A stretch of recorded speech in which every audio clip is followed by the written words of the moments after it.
हो गया था।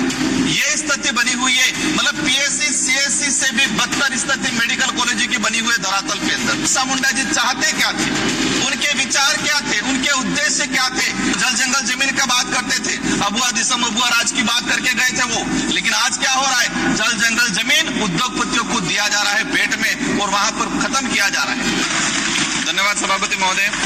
आज आपने महामहिम राष्ट्रपति महोदय के अभिभाषण पे जो बोलने का अवसर प्रदान किया उसके लिए धन्यवाद जोहार। एक तरफ हम और पूरा देश और विशेषकर जो सत्ताधारी लोग हैं कि हम उस बात की खुशी मना रहे हैं कि हमारे देश के महामहिम राष्ट्रपति महोदय एक आदिवासी समुदाय से आते हैं और साथ ही एक महिला है। लेकिन वर्तमान में देखा गया है पूरे देश के अंदर अगर सबसे ज्यादा अगर कोई पीड़ित है, किसी पे अत्याचार हो रहा है तो वो आदिवासी समुदाय है और महिलाएं हैं। आज मणिपुर का उदाहरण देख लें। हम ये कह रहे हैं कि हमारे देश की महामहिम, हमें भी खुशी है, लेकिन एक तरफ तकलीफ है इस बात की कि देश के अंदर आदिवासी समुदाय के साथ सबसे ज्यादा अत्याचार हो रहा है और महिलाओं के साथ सबसे ज्यादा अत्याचार हो रहा है। इसका ताजा उदाहरण मणिपुर का देख लो, राजस्थान, मध्य प्रदेश, छत्तीसगढ़ के अंदर देख लो। विकास के नाम से आदिवासियों को विस्थापित किया जा रहा है। एक दौर था आजादी के बाद इस देश की आम जनता ने, गरीब ने, आदिवासी ने ये सांस ली थी कि हम अच्छे दिन आएंगे, उज्जवल भविष्य होगा। हमने देखा है वो दौर कि आज से 20-25 साल पहले आदिवासी गरीब दलित व्यक्ति अपनी जरूरतें पूरी करने के लिए, अपने बच्चों को पढ़ाने के लिए, अपनी बीमारी का इलाज कराने के लिए जमीन और जेवरात गिरवी रखता था। लेकिन आज देखा गया है, आज से 20 साल पहले जमीन और जेवरात गिरवी रखता था और आज इतना मजबूर हो गया है कि कई इलाके के अंदर ये देखा गया है कि आदिवासी समुदाय अपनी बहन बेटियां या अपने छोटे बच्चे को गिरवी रख रहा है। आज उस हमारे डबल इंजन की सरकार है, राजस्थान के अंदर कोटड़ा में आए दिन घटनाक्रम हो रहे हैं कि आदिवासी समुदाय कैसे हालात हो गए हैं। इन पहाड़ों के अंदर सरकार की योजना कागजों में रहती है, धरातल पर नहीं पहुंच पाती है और कई ऐसी घटना सामने आई है कि इन परिवारों ने बच्चों को गिरवी रखा है, नाबालिग बच्चों को गिरवी रखा है गुजरात के अंदर, कई इलाके के अंदर। ये छोटा मोटा आंकड़ा नहीं है, यह आंकड़ा सैकड़ों में आया हुआ है और हम बड़ी बड़ी बातें कर रहे हैं। महामहिम सभापति महोदय, आज ये देखा गया है कि हम आत्मनिर्भर की बात कर रहे हैं। हमारे बड़े बुजुर्ग भी कहा करते थे कि बच्चे को पैरों पे खड़ा करना सिखाना है, मतलब उसको आत्मनिर्भर बनाना है। लेकिन आज देखा गया है कि देश की आम जनता आत्मनिर्भर कम होती जा रही है और किसी न किसी ऐसे माहौल बना दिया गया है कि वो हर किसी पे निर्भर होता जा रहा है और विशेषकर देखा गया है आदिवासी, दलित या पिछड़ा वर्ग।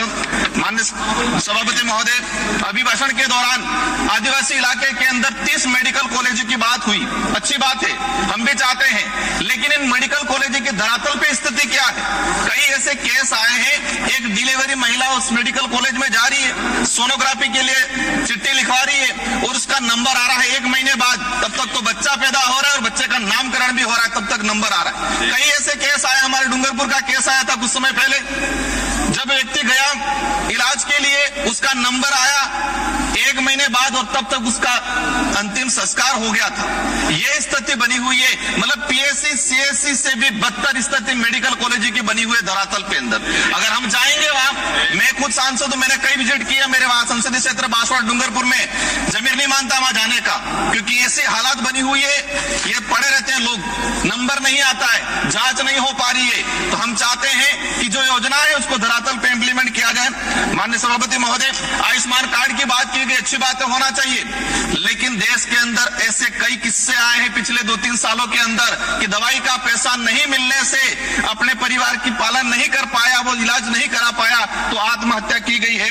माननीय सभापति महोदय, बिरसा मुंडा जी के लिए जनजाति गौरव दिवस मनाया गया, हम भी स्वागत करते हैं, इसकी घोषणा हुई, लेकिन सिर्फ घोषणा होने से, मनाने से नहीं जमेगा। बिरसा मुंडा जी चाहते क्या थे, उनके विचार क्या थे, उनके उद्देश्य क्या थे, इन पे हमें काम करने की जरूरत है। आज वो जल जंगल जमीन का बात करते थे, अबुआ दिसम अबुआ राज की बात करके गए थे वो, लेकिन आज क्या हो रहा है? जल जंगल जमीन उद्योगपतियों को दिया जा रहा है भेंट में और वहां पर खत्म किया जा रहा है। बिरसा मुंडा जी के उपदेशों पे जाना पड़ेगा, उनके विचारों पे जाना पड़ेगा, सिर्फ जनजाति गौरव दिवस मनाने से काम नहीं चलेगा।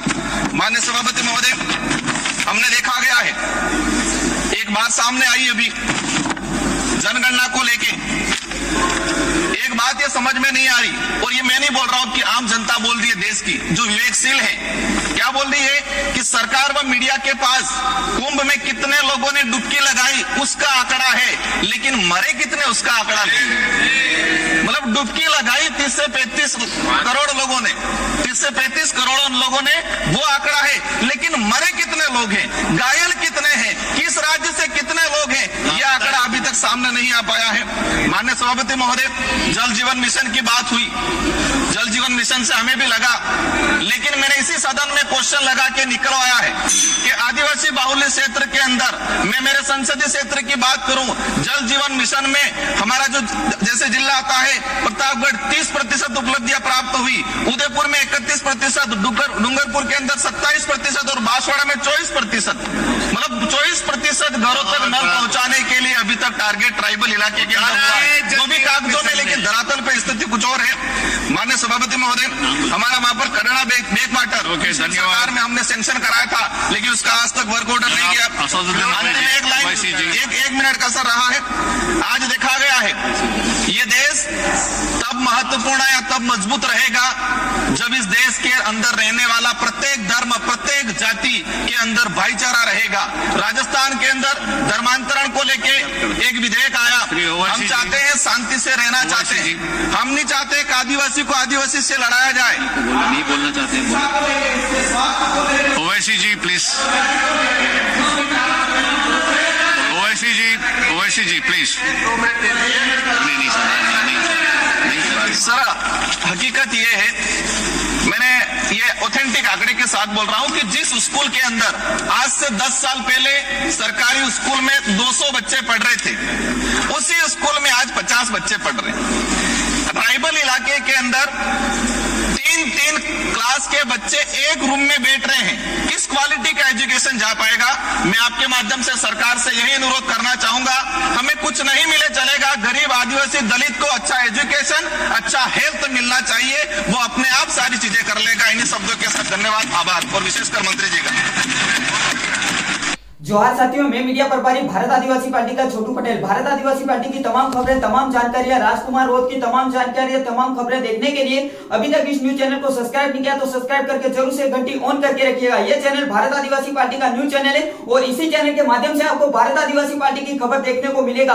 भले किसी भी राज्य से भारत आदिवासी पार्टी की खबर आपको सबसे पहले इसी चैनल के माध्यम से देखने को मिलेगा। तो अभी तक इस न्यूज चैनल को सब्सक्राइब नहीं किया तो प्लीज मेरे आदिवासी समाज के लोग सभी इस न्यूज चैनल को सब्सक्राइब नहीं किया तो सब्सक्राइब करके जरूर से घंटी ऑन करके रखिएगा। आपको इसी चैनल के माध्यम से सबसे पहले इसी चैनल के माध्यम से खबर देखने को मिलेगा। तो मेरे आदिवासी समाज के लोग अभी तक इस न्यूज चैनल को सब्सक्राइब नहीं किया तो भाई जल्दी से सब्सक्राइब करके घंटी ऑन करके रखो। आप जहां तक सब्सक्राइब नहीं करोगे तो आप लोगों को पता नहीं चलेगा, और ये घंटी ऐसे भी ऑन करके रखिएगा ताकि मैं हर एक वीडियो डालूं तो सबसे पहले आपको नोटिफिकेशन मिल जाए। तो सब्सक्राइब कर लीजिएगा प्लीज। आपको भारत आदिवासी पार्टी के अलावा किसी भी पार्टी की खबर नहीं देखने को मिलेगा, ओनली भारत आदिवासी पार्टी की ही न्यूज खबर देखने को मिलेगा इसी चैनल के माध्यम से। तो सीजी लाइव को आपको सब्सक्राइब करके घंटी जरूर से ऑन करके रखिएगा। मैं मीडिया प्रभारी हूं भारत आदिवासी पार्टी का छोटू पटेल, और भारत आदिवासी पार्टी की तमाम जानकारी और तमाम खबरें सबसे पहले इसी चैनल के माध्यम से देखने को मिलेगा। तो मेरे आदिवासी समाज के लोग अभी तक इस चैनल को सब्सक्राइब नहीं किया तो सब्सक्राइब करके जरूर से घंटी ऑन करके रखिएगा। जय जोहार, जय आदिवासी, जय भील प्रदेश, उल गुलान जिंदाबाद। सब्सक्राइब करके घंटी जरूर से ऑन करके रखिएगा। धन्यवाद।